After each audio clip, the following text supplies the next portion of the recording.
예수님을 믿는 이들을 우리가 성도라고 부릅니다. 자, 성도에게 있는 특징이 여러 가지가 있을 수 있습니다. 어떤 특징이 있을까요?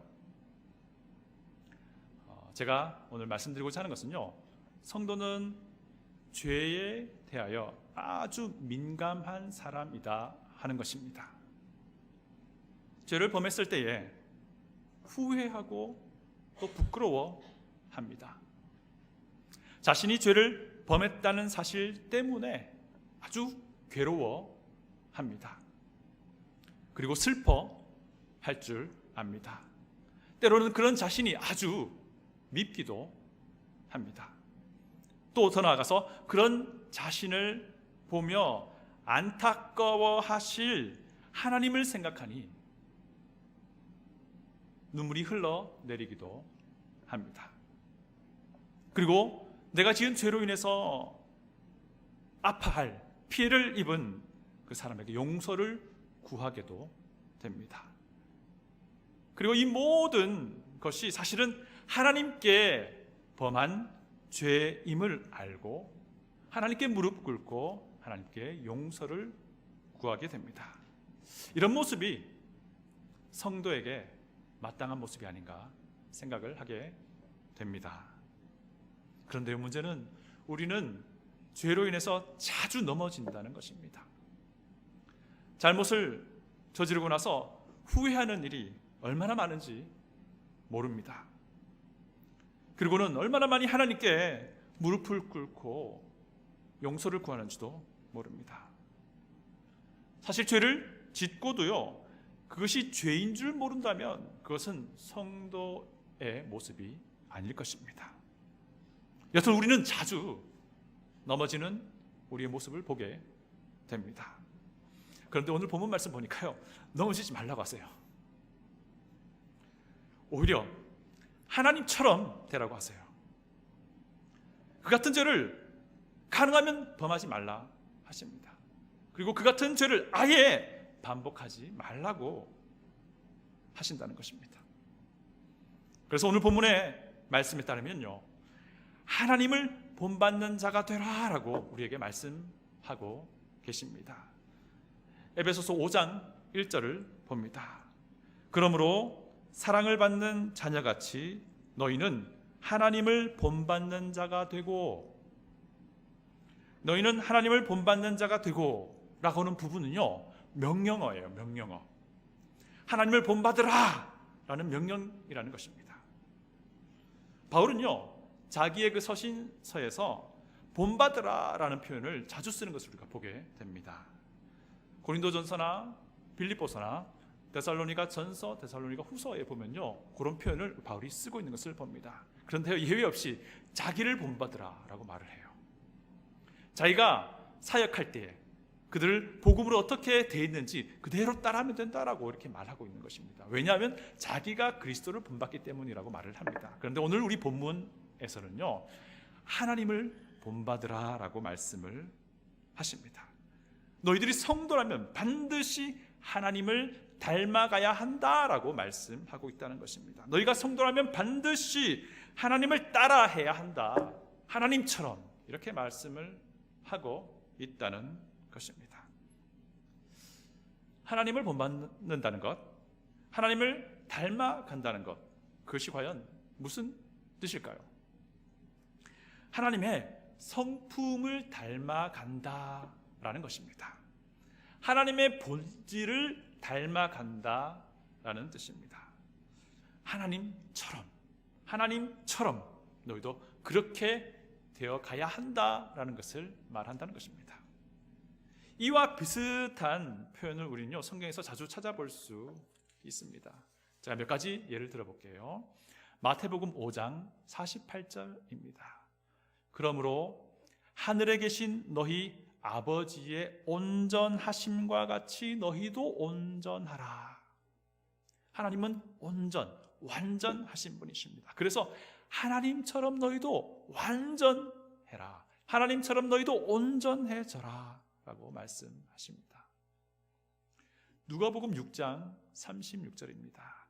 너희 아버지의 자비로우심 같이 너희도 자비로운 자가 되라. 마찬가지입니다. 하나님처럼 너희도 자비로운 자가 되라 라고 이렇게 말씀을 하고 계십니다. 온전하심, 자비로우심, 이것은 하나님의 성품입니다. 하나님의 속성입니다. 하나님의 본질입니다. 그런데 이 모든 것을 아우를 수 있는 한 가지 용어가 있다면 그것은 바로 거룩입니다. 하나님을 한 단어로 정의하라 한다면 바로 거룩이라고 우리가 정의할 수 있습니다.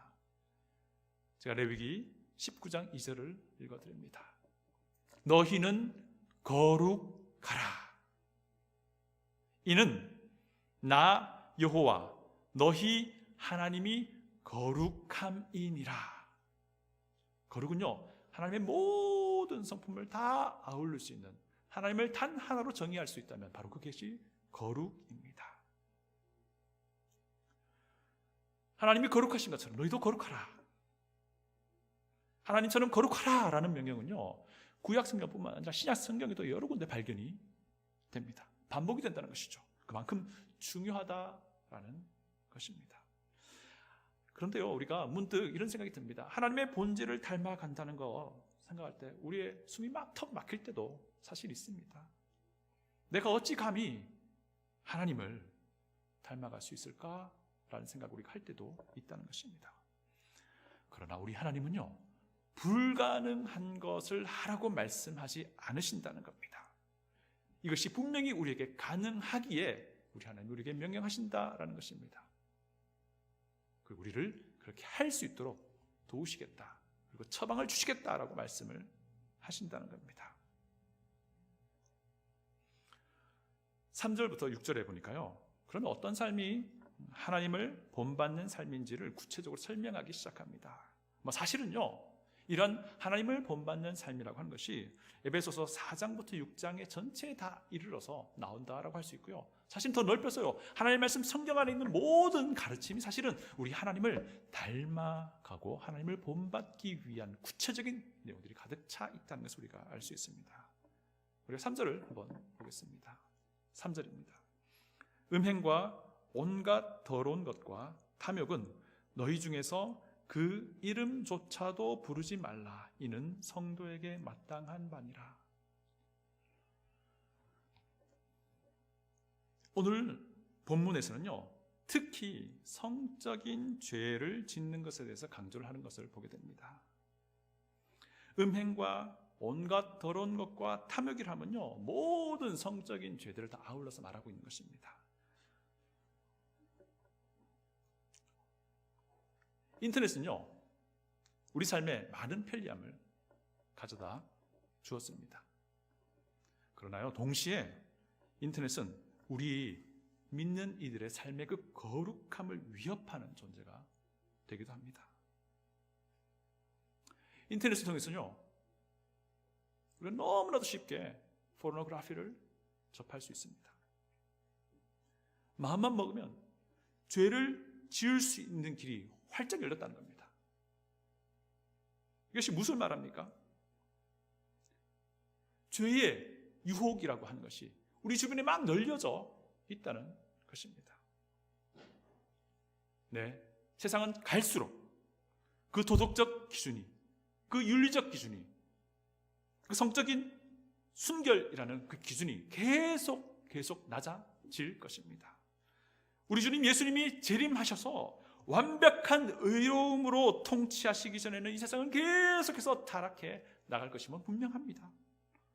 시간이 흐르면 흐를수록 죄의 유혹이라는 것이 우리 주변에 가득하게 될 것이라는 말입니다.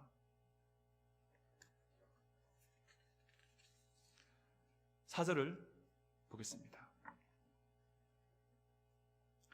누추함과 어리석은 말이나 희롱의 말이 마땅치 아니하니 오히려 감사하는 말을 하라.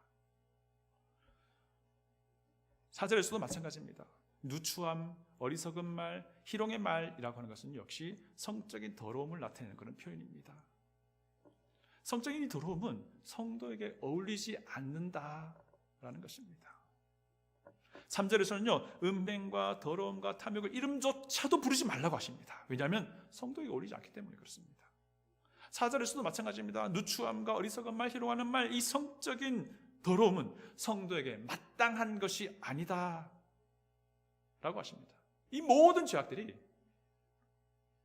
하나님으로부터 사랑받는 자녀인 성도에게 어울리지 않는다라고 계속해서 말씀하고 계신다는 겁니다. 심지어 이런 일을 행하는 자들은 그리스도와 하나님의 나라에서 얻을 기업이 없다라고 말씀하십니다. 5절을 보겠습니다. 너희도 정녕 이것을 알거니와 음행하는 자나 더러운 자나 탐하는 자 곧 우상 숭배자는 다 그리스도와 하나님의 나라에서 기업을 얻지 못하리니. 그리스도와 하나님의 나라에서 기업을 얻지 못한다라고 하는 것은요, 성도가 아닌 이들을 일컫는 표현이에요. 음행하는 것, 더러운 것, 탐하는 것, 예수 그리스도를 구주로 믿지 않는 이들에게 어울리는 것이라는 겁니다. 성도에게는 어울리지 않는 것이라고 계속해서 강조를 하고 있습니다. 더 나아가서 이런 일을 행하는 믿지 않는 자들에게는 하나님의 심판이 있다라고 말씀을 하십니다. 6절입니다. 6절 보도록 하겠습니다. 누구든지 헛된 말로 너희를 속이지 못하게 하라. 이로 말미암아 하나님의 진노가 불순종의 아들들에게 임하나니. 6절은요, 사실 그 자체로 독립된 문장입니다. 하나님의 진노가 불순종의 아들들에게 임하느니라 라고 이렇게 마칠 수 있는 부분입니다. 음행하는 것, 더러운 것, 성적인 탐욕, 더러운 말, 이 모든 것이 성도에게 절대로 전혀 어울리지 않는다라는 것입니다. 오히려 이런 것들은요, 믿지 않는 이들의 삶 가운데 특징이라고 말씀을 하고 있다는 것입니다. 이런 일을 행하는 이들은 하나님의 나라에서 얻을 몫이 없을 뿐더러 오히려 하나님의 영원한 심판이 그 위에 있게 될 것이라는 겁니다. 그런데 어찌 성도가 그런 죄를 허용하느냐라고 계속해서 우리에게 말씀할 수 있습니다. 그럴 수 없다라고 말씀한다는 것입니다. 사실요, 우리가 하나님을 본받는 것을 생각할 때에 성적인 순결함만을 유지하라고 말씀하지는 않으세요. 그것뿐 아니라 모든 죄악으로부터 깨끗함을 유지하라라는 말씀이세요. 지난주에 우리가 도대체 무엇을 살펴보았습니까? 더러운 말, 은혜를 무너뜨리는 말, 비방하는 말, 이러한 말로 하는 죄악에 대해서도 언급을 했었습니다. 우리는요, 말로 다른 사람을 비방하고요, 우리의 말을 통해서 은혜를 주기보단 그 은혜를 막 무너뜨립니다. 우리의 말을 통해서 예수님을 자랑하지 않고 오히려 자신을 자랑합니다. 우리는 우리의 마음에서 다른 사람들을 판단하고 미워합니다. 그리고는 그들에게 악한 말을 막 쏟아내기도 합니다. 내가 비판하는 이유가요, 그들이 비판받을 만한 것이기 때문에 비판하는 것이라고 정당화시키기도 합니다. 그러나 정작 그런 비방의 말을 하는, 비판의 말을 하는 그의 모습이 하나님의 진노에 합당한 그런 불순종의 자녀들의 모습이다라고 하는 것을 우리가 잊을 때가 있다는 것입니다. 여튼 우리는요, 자주 죄의 유혹 가운데 넘어집니다. 자주 똑같은 죄를 범합니다. 그리고는 자신에 대해서 막 괴로워합니다. 분노합니다. 슬퍼합니다. 때로는요, 용서를 구하고 싶은데 그럴 용기조차 나지 않아서 너무 괴로워하기도 합니다. 그래서 혼자 막 하나님께 무릎 꿇고 기도하기도 합니다. 그런데 이런 자신이 너무 싫어서 때로는 막 포기하기도 합니다. 난 어쩔 수 없는 존재인가 봐 라고 말이죠. 그런데 우리가 반드시 기억해야 합니다. 우리가요, 성도된 우리가 하나님의 거룩함을 닮아가는 일을 포기한다는 것은요, 성도이기를 포기하는 것입니다. 하나님의 사랑을 받는 자녀이기를 포기하는 것입니다. 또 어떤 경우에는요, 이런 반복되는 죄의 일상이 너무 싫어서 아예 그런 상황을 만들지 않으려고 하기도 합니다. 그래서 관계를 죄다 막 끊어버리겠다는 그런 생각을 극단적으로 하기도 합니다. 사실 그것도 포기하는 것입니다. 오히려 우리 하나님은요, 그런 상황에서 우리가 성도로서 당당하게 서 있기를 기대하신다는 것입니다. 그리고 그 죄악으로부터 우리가 당당하게 이기기를 기대하신다는 것입니다. 어쩌라는 거죠? 자꾸 실패하는데요, 자꾸 넘어지는데요. 그런데 우리 하나님은 우리가 이런 죄악들로부터 당당하게 서서 그것을 극복하라고, 이기라고 말씀을 하십니다. 우리가 어떻게 말씀하시냐면요, 그리스도를 기억하라라는 처방을 주십니다. 우리가 2주 전에 설교 본문은 에베소서 4장 17절로 24절이었습니다. 새 사람을 입으라 라는 본문이었는데요, 이것이 바로 하나님을 본받기 위한 처방이었습니다. 그때 그리스도라는 옷을 입으라는 것인데, 그것은 그리스도를 기억하라는 것이었습니다. 지난주 설교에서도 마찬가지였습니다. 우리가 하나님을 본받기 위한 하나님의 해법은요, 그리스도 안에서 우리를 용서하신 것을 기억하라라는 것이었습니다. 그리스도의 십자가로 돌아가라라는 것입니다. 예외 없이 오늘도요, 성령님은 바울을 통해서 우리에게 동일한 처방을 주세요. 그리스도로 돌아가라, 그리스도를 기억하라, 그리스도의 십자가를 바라보라 라고 우리에게 말씀하고 계신다는 것입니다. 1, 2절을 보도록 합니다. 그러므로 사랑을 받는 자녀같이 너희는 하나님을 본받는 자가 되고, 그리스도께서 너희를 사랑하신 것 같이 너희도 사랑 가운데서 행하라. 그는 우리를 위하여 자신을 버리사 향기로운 제물과 희생 제물로 하나님께 드리셨느니라. 1절에 하나님을 본받으라 라는 명령과요, 2절에 사랑 가운데서 행하라는 명령이 나옵니다. 자, 사랑 가운데 행하라 라는 명령은 사실은 하나님을 본받으라 라는 명령을 이루기 위한 방편으로 오늘 본문 1, 2절에서 설명이 되고 있습니다. 그런데 각각의 명령에 전제가 있어요. 그것은 사랑을 받는 자녀같이 하나님을 본받는 자가 되라. 그리스도께서 너희를 사랑하신 것 같이 사랑 안에서 행하라. 사랑을 받는 자녀같이 그리스도께서 너희를 사랑하신 것 같이.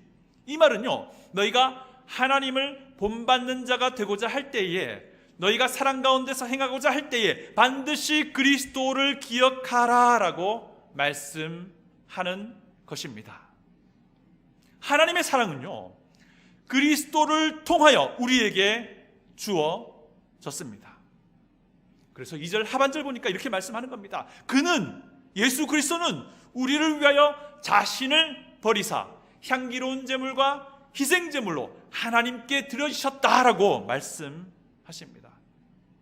그것은 우리 주님 예수님께서 십자가에서 이루신 일을 말합니다. 십자가에서 예수님 자신의 생명을 우리를 대신해서 내어 주셨습니다. 거룩하신 아버지의 진노를 우리를 대신해서 다 받으셨다는 것입니다. 이런 일이 일어난 그리스도의 십자가를 생각하라 라고 우리에게 말씀하고 있다는 것입니다. 그리스도의 십자가를 기억한다면 하나님을 본받는 것이 지금보다 나을 거야 라고 우리에게 말씀하고 있다는 것입니다.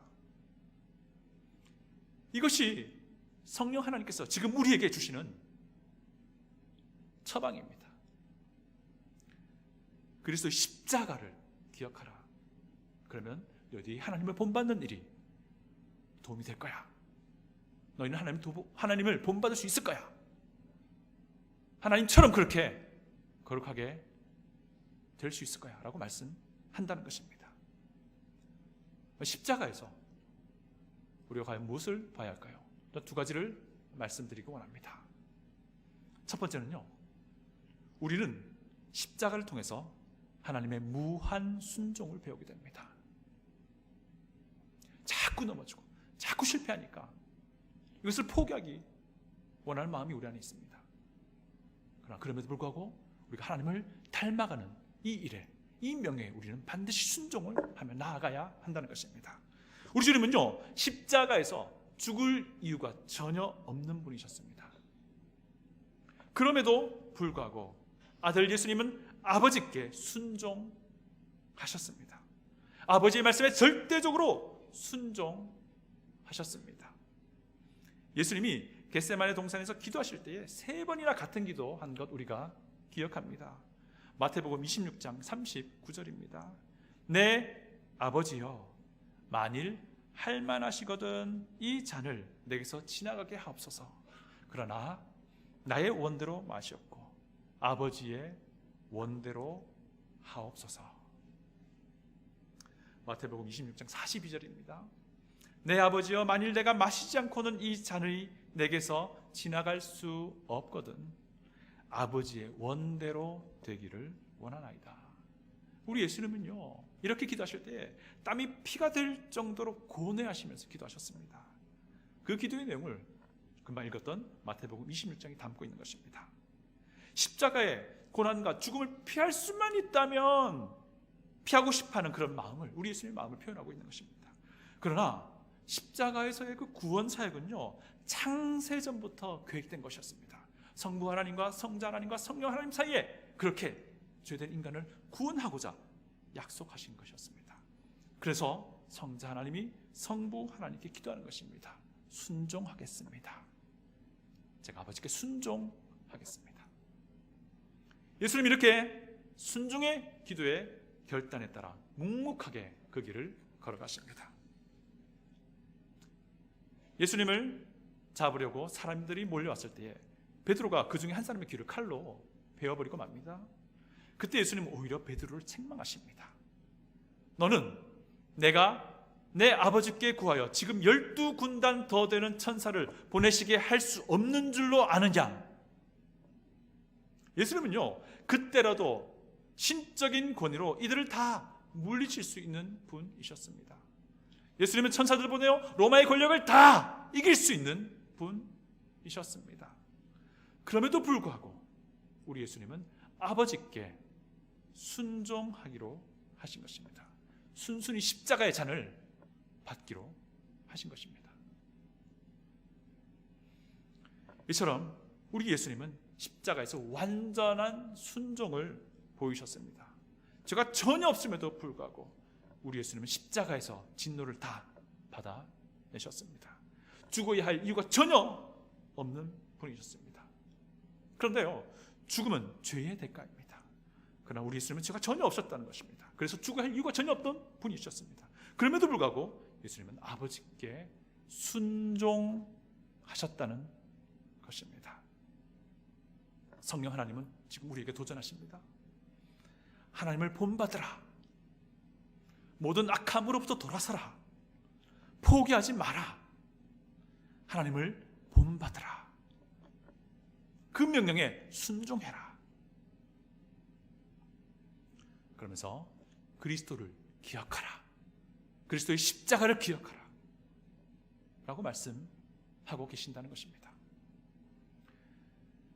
십자가에서의 그 죽음 앞에 오롯이 아버지께 순종하기로 기도하셨던 우리 예수님을 기억하길 바랍니다. 그리고 하나님을 본받으라는 이 명령에 우리가 포기하지 않고 기꺼이 나아가기를 원합니다.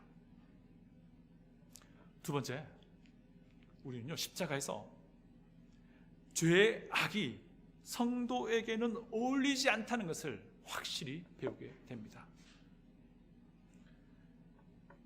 3절 봅니다. 음행과 온갖 더러운 것과 탐욕은 너희 중에서 그 이름조차도 부르지 말라. 이는 성도에게 마땅한 바니라. 이름조차 부르지 말라라는 것은 정말 강조하는 것입니다. 음행, 더러운 것, 탐욕으로 설명되는 모든 성적인 더러움을 절대로 행하지 말라라는 것입니다. 그리고요, 마지막에 이런 말씀이 있습니다. 그런 죄악을 행하는 것이 성도에게 어울리지 않다라고 말씀하세요. 4절도 마찬가지입니다. 성도 입에서 누추함과 어리석은 말이나 희롱의 말 나오는 것이 마땅하지 않다라고 말씀하세요. 성적인 죄악뿐만 아니라 다른 모든 죄악들이 성도의 삶에는 어울리지 않다라고 두 번이나 강조하고 있다는 것입니다. 왜 그럴까요?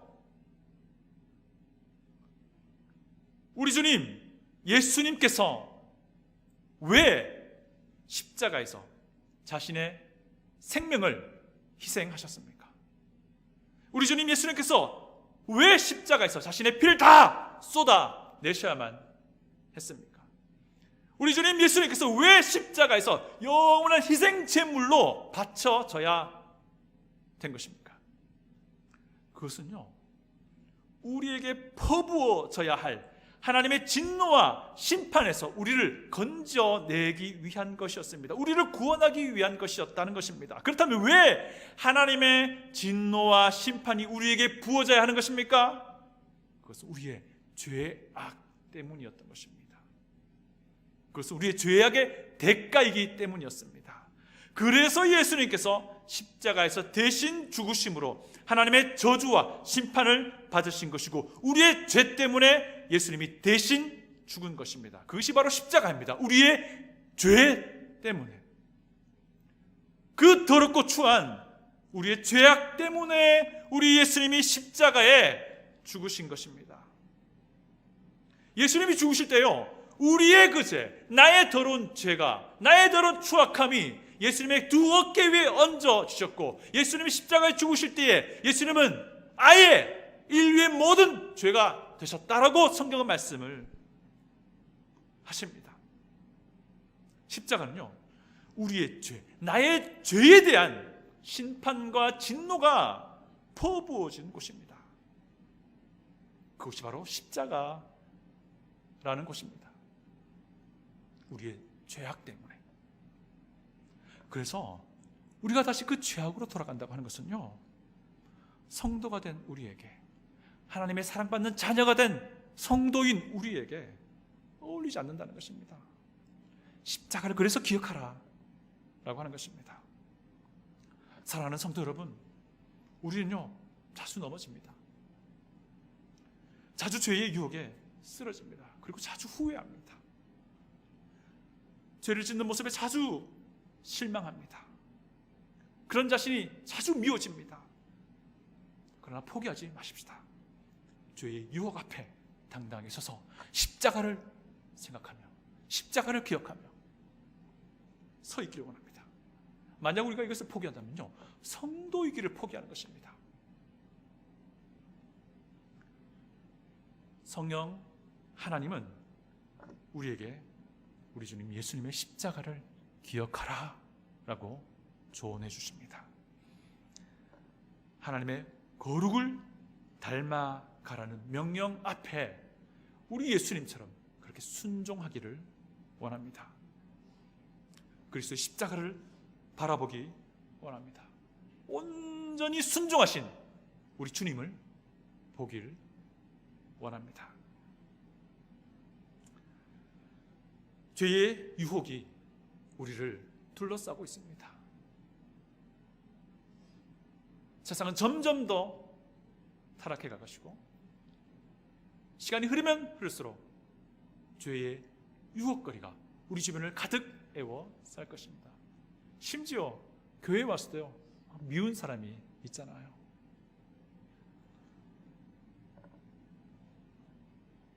그러나 우리가 십자가를 보기 원합니다. 십자가는요, 우리의 죄가 해결되기 위해 하나님의 진노와 하나님의 심판이 퍼부어졌던 것입니다. 그 진노와 심판은 바로 내가 받아야 할 것이었던 것인데 우리 예수님이 대신 받으셨다는 것입니다. 그래서 우리는 십자가를 통해서 하나님의 사랑받는 자녀가 된 것입니다. 그래서 우리는 다시금 죄악의 구렁텅이에 우리의 발을 넘겨 놓을 자들이 아니라는 것입니다. 그런 죄악은 우리에게 전혀 어울리지 않는다는 것입니다. 사랑하는 성도 여러분, 우리가 하나님을 본받아 가기를 원합니다. 죄의 유혹으로부터, 우리가 쉽게 넘어진 그 죄로부터 우리가 이기길 원합니다. 그러나 너무 힘든 것 압니다. 자주 넘어지고 자주 실패하고 그로 인해서 낙망하고 때로는 포기하고 살 때도 있습니다. 그러나 포기하지 마십시다. 포기하는 것은요, 내가 성도이기를 그만하겠다는 뜻입니다. 내가 하나님의 사랑을 받지 않겠다라는 그런 어리석은 결정인 것입니다. 십자가에서 그 나의 더럽고 추악한 죄악이 해결된 곳임을, 용서된 곳임을 우리가 반드시 기억하고 하나님을 본받아 가는 우리의 삶 가운데 기쁨과 즐거움과 소망이 우리 안에 있기를 간절히 소원합니다. 다 같이 기도하겠습니다.